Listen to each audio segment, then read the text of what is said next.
स्वागत है। आज हम एक बहुत ही दिलचस्प और ज़रूरी चीज़ पर बात करने वाले हैं, बचत और निवेश। हाँ, अक्सर लोग इन्हें एक ही समझ लेते हैं, पर इनमें काफी फर्क है। बिल्कुल।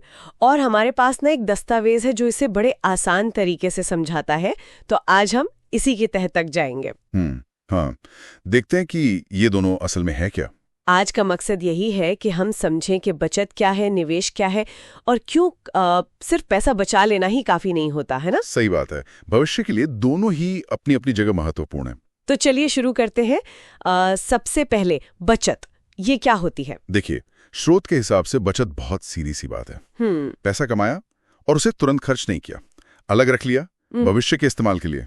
अच्छा, मतलब बस पैसा बचा कर रखना। हाँ, और ये अचानक से कुछ भी खरीदने की जो इच्छा होती है ना, उसे भी रोकने में मदद करता है। हाँ, वो तो है, आवेगपूर्ण खरीदारी।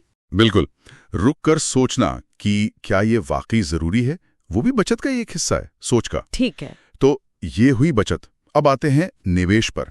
ये क्या बला है? हाँ, बला नहीं, पर हाँ, ये बचत से अगला कदम है। निवेश मतलब अपने पैसे को ऐसी किसी संपत्ति या जगह पर लगाना जहां से उम्मीद हो कि वो बढ़ेगा। मतलब या तो उससे कोई आमदनी होगी या उसकी कीमत बढ़ जाएगी। अच्छा, तो मतलब सिर्फ पैसा रखना नहीं, उसे काम पर लगाना। बिल्कुल सही। बचत वाला पैसा तो बस पड़ा रहता है, निवेश वाला पैसा आपके लिए कह सकते हैं कमाता है। स्रोत में इसे समझाने के लिए एक बड़ा अच्छा उदाहरण दिया है। हाँ, आम के बीजों का। हाँ, वो समर वाला उदाहरण है ना। हाँ, वही। हाँ। मान लीजिए समर के पास 100 आम के बीज हैं। ये हो गई उसकी बचत। ठीक है, 100 बीज। अब अगर वो उन्हें बस डिब्बे में बंद करके रख दें तो वो 100 ही रहेंगे, चाहे 1 साल बाद देखो या 5 साल बाद। करेक्ट। लेकिन अगर समर उन 100 बीजों को बो दे, यानी कि निवेश कर दे, हाँ, तो वो बीज पेड़ बन सकते हैं, और फिर उन पेड़ों से हजारों आम और उनसे और भी ज्यादा बीज मिलेंगे। वाह, मतलब बचत वो कच्चा माल था, 100 बीज। हाँ, और निवेश वो प्रक्रिया है जिसने उन 100 बीजों से हजारों बीजों की संभावना बढ़ाई, वैल्यू बढ़ाई। ये उदाहरण तो एकदम क्रिस्टल क्लियर कर देता है फर्क। पर एक मिनट जी, बीज बोने में थोड़ा रिस्क भी तो होता है। हो सकता है कुछ बीज उगे ही ना, या मौसम खराब हो जाए। अरे वाह, बहुत अच्छा पॉइंट उठाया आपने। बिल्कुल। तो निवेश में भी ऐसा होता है? हाँ, बिल्कुल होता है। जैसे बीज बोने में अनिश्चितता है, वैसे ही हर निवेश में थोड़ा जोखिम जुड़ा होता है। कोई गारंटी नहीं होती कि पैसा बढ़ेगा ही, लेकिन जैसे सही मिट्टी, पानी, देखभाल से बीज के पेड़ बनने की संभावना बढ़ जाती है, वैसे ही सोच समझकर, जानकारी लेकर किया गया निवेश वो जोखिम को कम करता है और पैसे बढ़ने के चांस को बढ़ाता है। अच्छा, ठीक है। मतलब बिना निवेश के तो वो बीज ही रह जाते। बिल्कुल, कभी फल नहीं बनते। समझ गई। लेकिन फिर भी सवाल उठता है कि सिर्फ बचत करना ही काफी क्यों नहीं है? लोग इतनी मेहनत से पैसा बचाते हैं, वो सुरक्षित तो रहता है कम से कम। यहीं पर कहानी में एक और किरदार आता है, महंगाई, इन्फ्लेशन। ओह, महंगाई, हाँ, ये तो सुन रखा है। स्रोत इसी मुद्दे को उठाता है। चलिए फिर से समर के पास चलते हैं। हाँ, चलिए। मान लीजिए समर का सपना है 5 साल में एक बंगला खरीदने का, जिसकी कीमत आज 45 लाख रुपए है। ठीक है, 45 लाख का बंगला 5 साल में। और वो इसके लिए हर साल 9 लाख रुपए बचाता है। तो 5 साल में कितने हुए? 9 पंजे 45 लाख हो तो गए।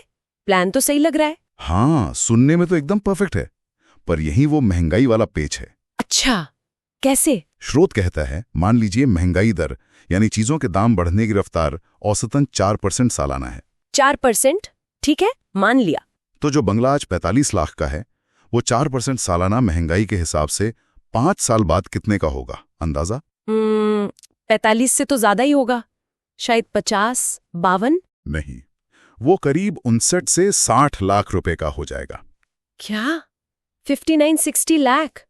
मतलब सीधा 14-15 लाख का फर्क? जी हाँ। सिर्फ 5 साल में? जी हाँ, यही है महंगाई का असर। वो धीरे धीरे आपके पैसे की खरीदने की ताकत, जिसे परचेजिंग पावर कहते हैं, उसको कम कर देती है। अरे बाप रे! तो इसका मतलब समर ने जो 5 साल में 45 लाख बचाए, वो कम पड़ जाएंगे? बिल्कुल कम पड़ जाएंगे। उन 45 लाख से वो 5 साल बाद वाला 60 लाख का बंगला नहीं खरीद पाएगा। तो फिर समर क्या करे? अब उसके पास 2 रास्ते हैं। या तो वो हर साल 9 लाख की जगह करीब 12 लाख बचाना शुरू करें। 12 लाख हर साल? वो तो शायद मुश्किल हो। हाँ, काफी मुश्किल हो सकता है। और दूसरा रास्ता? दूसरा, निवेश। एग्जैक्टली।